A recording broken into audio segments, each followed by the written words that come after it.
IAS पूजा खेडकर गिरफ्तारी के डर से दुबई भाग गई है। कई मीडिया रिपोर्ट्स में ऐसा दावा किया जा रहा है कि गुरुवार को जब दिल्ली की एक अदालत ने खेडकर को अग्रिम जमानत देने से इनकार कर दिया था, कहा जा रहा है कि उसके बाद गिरफ्तारी के डर से पूजा खेडकर दुबई भाग गई है। बता दें कि पिछले कुछ हफ्तों से पूजा खेडकर गायब है। उनका फोन भी बंद आ रहा है।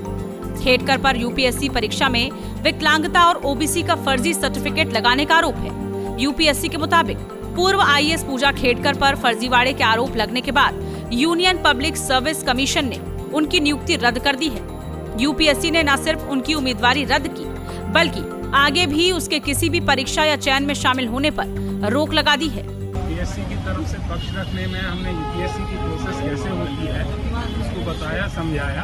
हम रूल्स बना के चलते हैं, ये एग्जाम रूल्स के बेसिस पे होता है। रूल्स की रिक्वायरमेंट, प्राइमरी रिक्वायरमेंट ये है कि एप्लीकेशन फॉर्म में जो भी बात कही जाए वो सच कही जाए और ठीक कही जाए। उस इंफॉर्मेशन को कंसील करना, सप्रेस करना और मिसलीड करना अगर हुआ तो हमारा रूल क्लियरली बोलता है कि डिसिप्लिन उसके अगेंस्ट कैंडिडेचर ऑफ कैंसिल और बाकी की कार्रवाई करने के साथ साथ उसका प्रोसिक्यूशन भी किया जा सकता है। सर, लेकिन आज जो बताया गया कि हम प्रोबेशनरी ऑफिसर है, एक और अपने प्रिविलेज को बताया गया कि हमें रूल्स का प्रोटेक्शन है, दूसरी ओर ये भी बताया गया कि वी आर विक्टिम एंड हमें किस प्रकार से विक्टिम सेक्सुअल हैरेसमेंट हुआ है और हमारे साथ करने का पॉइंट ऑफ व्यू है। अब एक बार किसी का क्राइम डिटेक्ट हो जाता है और उसके अगेंस्ट कार्रवाई होती है तो इस तरह की बातें सब करने लगती हैं। ये नहीं बताया उन्होंने कि उन्होंने क्राइम नहीं किया। उन्होंने बोला कि हाँ, ये हमने गलती से बोनाफाइडली इन्फॉर्मेशन गलत दे दिया।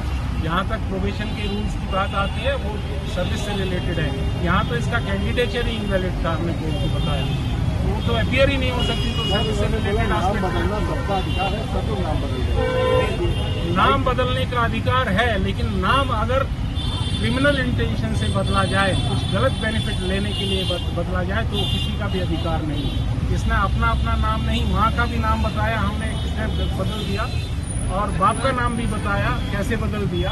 और वो बदलने का कारण यही था कि वो इंफॉर्मेशन को ट्विस्ट करके, मिसलीड करके, मिसरीप्रेजेंट करके गलत नाजायज तरीके से अटेम्प्ट उसमें।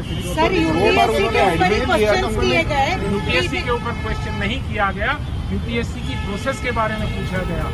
यूपीएससी ने बीते 18 जुलाई को पूजा खेडकर को इस मामले के चलते ही कारण बताओ नोटिस जारी किया था, जिसमें उनसे पूछा गया था कि उन्होंने कैसे फर्जी तरीके से अपनी पहचान बदलकर लिमिट से ज्यादा बार यूपीएससी की परीक्षाओं में हिस्सा लिया। इसके लिए पूजा खेडकर को 25 जुलाई तक का समय दिया गया था, मगर पूजा ने 4 अगस्त तक का वक्त मांगा था, जिस पर यूपीएससी ने उन्हें 30 जुलाई की दोपहर तक का समय दिया था। लेकिन इसके बावजूद पूजा अपना पक्ष रखने के लिए सामने नहीं आई, जिसके बाद यूपीएससी ने उनकी नियुक्ति ही रद्द कर दी। यूपीएससी का कहना है कि पूजा खेडकर ने न सिर्फ अपना बल्कि अपने माता पिता का भी नाम बदल लिया था। हस्ताक्षर, ईमेल आईडी, मोबाइल नंबर और पता बदलकर अपनी फर्जी पहचान बनाकर परीक्षा नियमों के तहत स्वीकार्य सीमा से अधिक प्रयास का धोखाधड़ी से लाभ उठाया। यूपीएससी ने कहा कि सभी रिकॉर्ड की जांच के बाद ये सामने आया है कि पूजा खेडकर ने सीएससी 2022 नियमों का उल्लंघन किया है। इस बीच पूजा खेडकर की मां मनोरमा खेडकर को जमानत मिल गई है। वो पिछले साल बंदूक लेकर किसानों को धमकाने वाले वीडियो के कारण न्यायिक हिरासत में थी। मनोरमा खेडकर भले ही अब जमानत पर बाहर आ गई है, लेकिन पूजा खेडकर पर गिरफ्तारी की तलवार लटक रही है। इन सब के बीच उनके दुबई भाग जाने की खबरों में कितनी सच्चाई है, कितना फसाना है, ये तो आने वाला वक्त ही बताएगा। टाइम्स नाउ भारत डिजिटल की रिपोर्ट।